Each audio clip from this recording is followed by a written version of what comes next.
नमस्कार, न्यूज़ 18 के digital platform पर आपका बहुत स्वागत है। मैं हूं आपके साथ अंशिका पाठक। बंगाल की खाड़ी में हलचल मचा हुआ है। पहले साइक्लोन सेनियार और अब दितवाह तूफान। श्रीलंका में इस तूफान ने पिछले 24 से 48 घंटों में जमकर कहर बरपाया है। अब ये तूफान भारत की ओर बढ़ रहा है। आज रात करीब 8 बजे कहा जा रहा है कि भारतीय इलाकों से टकरा सकता है और 5 दक्षिण भारतीय राज्यों में मूसलाधार बारिश का अलर्ट जारी किया गया है। सबसे ज्यादा प्रभावित राज्य तो तमिलनाडु और आंध्र प्रदेश ही हैं। इसके अलावा केरल, कर्नाटक, पुडुचेरी और तेलंगाना में भारी बारिश की संभावना है। मौसम विभाग ने भारी बारिश की संभावना को देखते हुए रेड और ऑरेंज अलर्ट जारी किया है। उत्तर भारत में सर्दी ने अपना असर दिखाना शुरू कर दिया है। कई राज्यों में न्यूनतम तापमान 10 डिग्री से नीचे पहुंच चुका है। मौसम विभाग के ताजा रिपोर्ट के अनुसार उत्तर पश्चिम भारत में अभी 2 से 4 डिग्री सेल्सियस पारा गिरने की संभावना है। हालांकि शीतलहर का सामना कर रहे मध्य भारत यानी मध्य प्रदेश, पूर्वी राजस्थान, पश्चिम महाराष्ट्र और छत्तीसगढ़ के कुछ हिस्सों में पारा चढ़ने की संभावना भी है। साइक्लोनिक स्टॉर्म दितवाह 7 किलोमीटर प्रति घंटे की रफ्तार से उत्तर की ओर बढ़ रहा है। अभी ये पुडुचेरी से 330 किलोमीटर दक्षिण पूर्व और चेन्नई से 430 किलोमीटर दक्षिण में श्रीलंका के तटीय इलाके और उससे सटे दक्षिण पश्चिम बंगाल की खाड़ी के ऊपर केंद्रित है। इसके उत्तर उत्तर पश्चिम की ओर बढ़ने और 30 नवंबर की सुबह तक उत्तरी तमिलनाडु, पुडुचेरी और उससे सटे दक्षिण आंध्र प्रदेश के तटों के पास बंगाल की खाड़ी के दक्षिण पश्चिम हिस्से तक पहुंचने की बहुत संभावना है। चक्रवाती तूफान दितवाह बीते दिनों श्रीलंका में जमकर कहर बरपाया। बाढ़ और लैंडस्लाइड में 69 लोगों के मारे जाने की खबर है। दर्जनों लोग अभी भी लापता हैं। भारत सरकार ने ऑपरेशन सागर बंधु के तहत पड़ोसी देश को तत्काल मदद भेजा।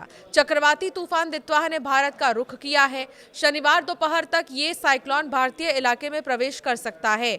मौसम विभाग ने ये जानकारी दी है कि तूफान सीधे तौर पर भारतीय तटों से नहीं टकराएगा, लेकिन दक्षिण भारतीय राज्यों पर व्यापक प्रभाव छोड़ते हुए आगे बढ़ेगा। ये तूफान आज यानी कि शनिवार दोपहर तक तमिलनाडु तट के पास प्रवेश करेगा।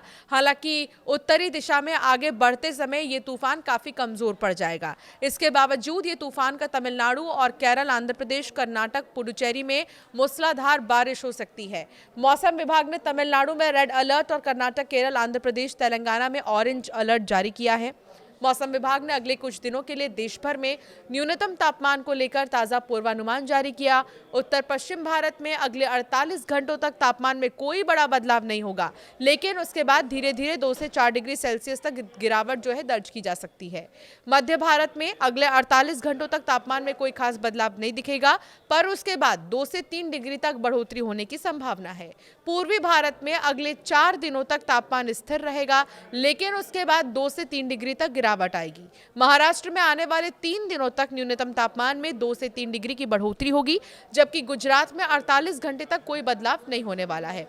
साथ ही घने कोहरे और शीतलहर को लेकर भी चेतावनी जारी की गई है। हिमाचल प्रदेश के कुछ इलाकों में 29 नवंबर से 1 दिसंबर तक सुबह के समय घना कोहरा छाने की संभावना है। हरियाणा, चंडीगढ़ और दिल्ली में 29 से 30 नवंबर को सुबह घना कोहरा रहेगा, जबकि पूर्वी राजस्थान में 30 नवंबर से 1 दिसंबर तक कोहरा छाया रहेगा। राजस्थान के अलग अलग हिस्सों में 3 से 5 दिसंबर तक शीतलहर चलने की आशंका जताई जा रही है। भारतीय मौसम विभाग ने बंगाल की खाड़ी और दक्षिणी तटों के लिए हाई अलर्ट जारी किया है। दक्षिण पश्चिम बंगाल की खाड़ी, मन्नार की खाड़ी और कोमोरिन क्षेत्र और श्रीलंका तटों के आसपास तेज हवाएं चल रही है। वर्तमान में समुद्री इलाकों में हवा की रफ्तार 65 से 75 किलोमीटर प्रति घंटा है। तूफान के लैंड के बाद हवाओं की रफ्तार 85 किलोमीटर प्रति घंटे तक पहुंचने की संभावना है। मौसम विभाग ने यह बताया है कि 30 नवंबर की सुबह तक तटीय इलाकों में 90 किलोमीटर की रफ्तार से हवा चलने की संभावना जताई जा रही है। तो क्या अब भारत में नए तूफान की दस्तक है?